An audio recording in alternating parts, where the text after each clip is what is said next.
Okay, so Becky and I thought we would kind of do an end of the season recap and talk about some stuff that worked well for us, some stuff that didn't work out too well for us, and maybe some plans for next year. Okay. What we did do well and what worked for us this year, smaller wood to burn. They always say, cut it tiny and it'll burn quick. And We, as you've seen, we have a sawmill, and that anytime you have a sawmill, you have a lot of scrap wood, and we started using that for fuel this year.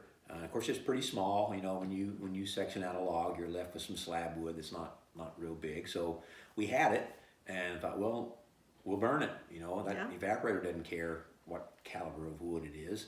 So, wow, it was a noticeable difference in evaporation rate. That smaller wood, that hotter fire. The couple times I boiled, we started in on it, and it just screamed through the sap. It just processed it super quick, and I think you noticed the same thing. You had to feed it quite often, but it really picked up the evaporation rate. Yeah, so that's something we'll split smaller from now on. Yep. Our filtering method, our Smoky Lake filter press. Thank you, Toro. Yes. Appreciate that.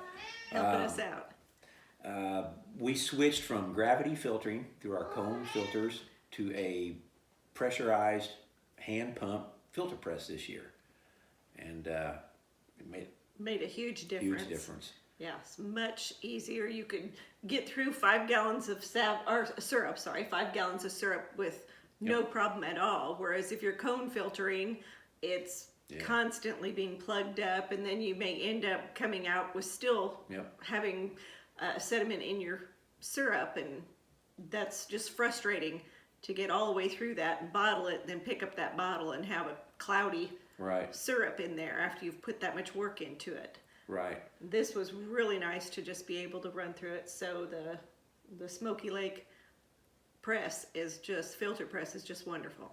Yeah, you guys that are still gravity filtering or using cone filters, and you're thinking about, man, that's a lot of money for that filter press, and you're wondering if it's worth it. It's worth it. Definitely. Once you try that, you'll understand. So yeah, very very good thing for us this year. Yeah. The auto draw off. Oh, what a game changer that one is. Yeah, we've got a video posted here somewhere down through here where it shows that auto draw off in action. We built ours, and its sole purpose is to monitor the state of syrup. Let's say in the pan, and when the sap reaches maple syrup, the auto draw off opens the valve and begins draining it off for us. Before, we were constantly standing right there, with a hydrometer or a Murphy cup, and we're checking that. Hey, is this syrup yet? Is it there yet? Is it ready? And you're just, you've got 100 things going on in that sugar house at one time. Yeah. And having the auto draw off take that responsibility away is massive. Yes. Once you get it set, and we kind of tended to pull off a little heavy, because we can always add water to thin the syrup down, so it's better to draw off for us a little heavy. And once we got that point set, that heavy point set, then you're done. Opens the valve, and you're over there getting wood to throw in the evaporator, and doing the 100 other things that you do in the sugar house, and that's just one less worry. Yeah, and your only worry is, gosh, did I put a container underneath that? You definitely don't want it to crack that valve when you don't have something to catch it. And you're running syrup out on the sugar house floor, but that didn't happen. No, so we lucked out. We did all right there. What didn't work well? Well, that's pretty obvious for the first one. Weather. Weather. Yeah, that was our huge defining failure of this season was the weather. And unfortunately, we can't control that. No. So would we have liked to have made more syrup? Oh yeah. Oh yeah. Yeah, we made half of what we did last year, maybe 20 gallons. Yeah. Total. but again, that's out of our hands. You know, we do the best we can with what Mother Nature gives us, and maybe we can take some steps. We'll talk about that here in a minute to hopefully mitigate that next year. But in the end, that's farming. Yeah, you know, this may become a new norm where our seasons are shortened. They warm up. They're a little more erratic, and we're going to have to find a way to deal with it. Yep. That's part of it. Issues with the vacuum pump. Yes, we did. Our pumps are controlled thermostatically. They monitor the air temperature in the woods, and like we've talked before, you know, the sap will start to flow with the daytime temps get up above 40 degrees after a nighttime run of 25 or below, and our controller's monitoring that, and it opens and closes a series of valves depending on where that temperature's at, and it will start and stop the vacuum pumps depending on where that temperature's at. Well, we had a couple instances this year where some valves, it came time to, you know, the temperature warmed up, it turned the pumps on, it came time to collect sap, and the valve didn't close fully. And so maybe you're in the sugar house. I know that one time you were boiling in the sugar house, and you know, you're like, how come I'm not getting fresh sap like I think I should be? And you walked out to the vacuum pump and it's running it on the ground. Because that valve failed to close fully when the system energized. We've got some plans in motion to address that. We'll talk about that here in a minute. But that's not good. Yeah, there's nothing worse than seeing all of it run out on the ground after you've worked so hard to get to it. Yep. What do we plan to change next year? That looks like a pretty big list. Somebody's going to be pretty busy. Yeah, there's going to be a lot of busy stuff going on. Of course, you are working on a new vacuum pump system. Yes. Per our previous comment there on the valve sticking, we hope to get away from a vacuum pump system where the sap runs through the pump, where it's called a wet pump system. We hope to get away from that and not have sap running through our pumps. As the summer goes on, we'll be building that, and we'll show you guys what we have in mind. But that's our plan, is to totally redo our collection system and hopefully get away from some of these issues. An insulated pump house. Yeah. Yep. So we can keep those pumps from freezing up and not wanting to work right. Again, using our Woodland Mills sawmill, we're going to saw some rough cut lumber, and we hope to build a new pump house, an insulated pump house to put this new vacuum system in. And that will be awesome. It will be awesome. That'll be awesome. So if we can make it work, that'll be even more awesome. Yes. Yeah. Add more taps on new tubing runs. Yep. One of the ways of mitigating the weather Correct. is to have more sap coming in. If you're going to have a shorter season, you have to have more sap. With more sap means more trees, hopefully. And so we're hoping to expand our tap number, Correct. Tap count. Correct. We are at about 140, 145 taps out right now. We've already cut in 2 new runs of tubing. It's going to give us another 40, I think I said 45 trees. We're on those 2 runs. Trees.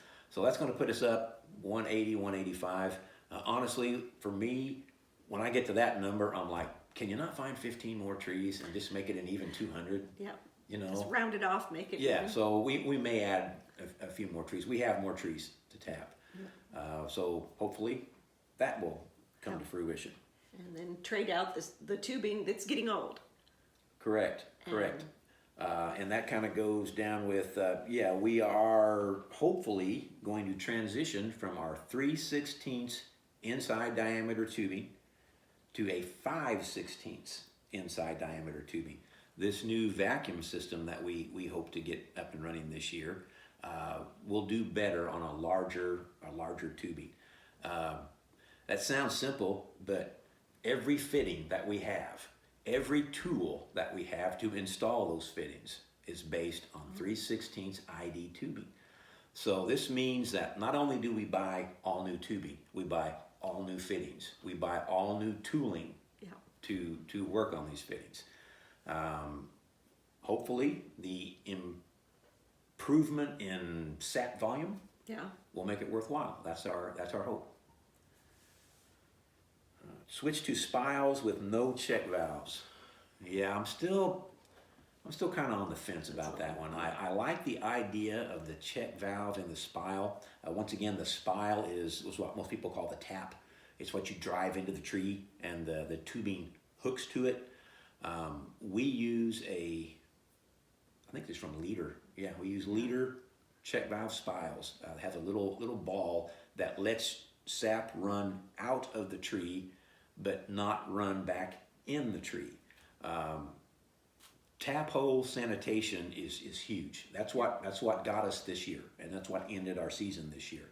Is you have to keep that tap hole as sterile as you can, and a check valve, that's what it's there for, is to prevent sap. Once that sap leaves the tree and runs out into the line, and it's exposed to sunlight in that line, bacteria starts growing in it.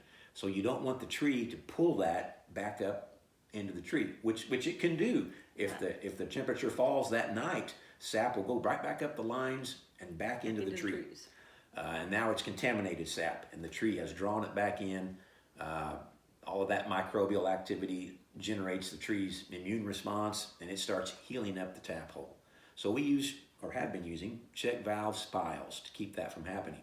The problem is when you drill a hole in the tree, you never get all the wood shavings out. So you have little wood chips that might clog up that opening with that ball in there. Just a little less space for that wood chip to move around. Correct. I mean, a traditional spile is just a hollow tube.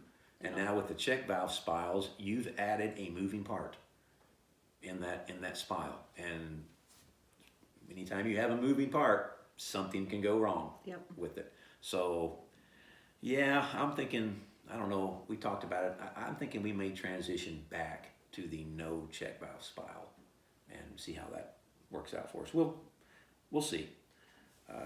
Expanded RO capacity. Yeah, once you have enough sap coming in, you have to process it quicker to get there. Now we're adding more trees to make sure we have enough sap to process, but we also have to make sure that in case we have a bumper crop one year, we can process it fast enough to put it through the evaporator. So right now our RO unit, it's maxed out. Yeah, it's maxed out. It's about as much as it's going to handle. And if we get more sap, we're going to need more. Exactly. And so somewhere throughout the year, that has to get built. So he's going to be a very busy boy. We'll see how that goes too. Right along with that, added sap storage. Yes. If you have more sap coming in, you've got to put it somewhere. Yes, you do. Yes, you do. There's an old saying that says, well, you can always dump sap, meaning that it's best to have too much than not enough. But a sugar maker to dump sap, it's very hurtful. It's extremely painful. We don't want to do that. We don't want to dump sap. We want to be able to process that sap and make it into maple syrup. This year, we dumped sap because it spoiled so quickly. The weather was just too warm. Yep. And it spoiled so fast that our RO system there you go. There you go. Could not keep up with it. And we ended up unable to process it because it just went bad before we could get to it. Yeah. So we need to have more storage capacity for our sap. Bigger RO runs hand in hand with more sap storage. I'm already tired thinking about all the stuff that has to be done here. But we'll get it. Yeah. We'll get it. So that's about all we've got right now. Do you think of anything else? Oh, I'm sure we'll think of other stuff. Yes, we will. Yes, we will. I guess in the meantime, we will wrap this up. Thanks for watching. Remember to like, share, and subscribe. Again, depending on what platform you're watching this video on. And we'll see you next time. Bye-bye.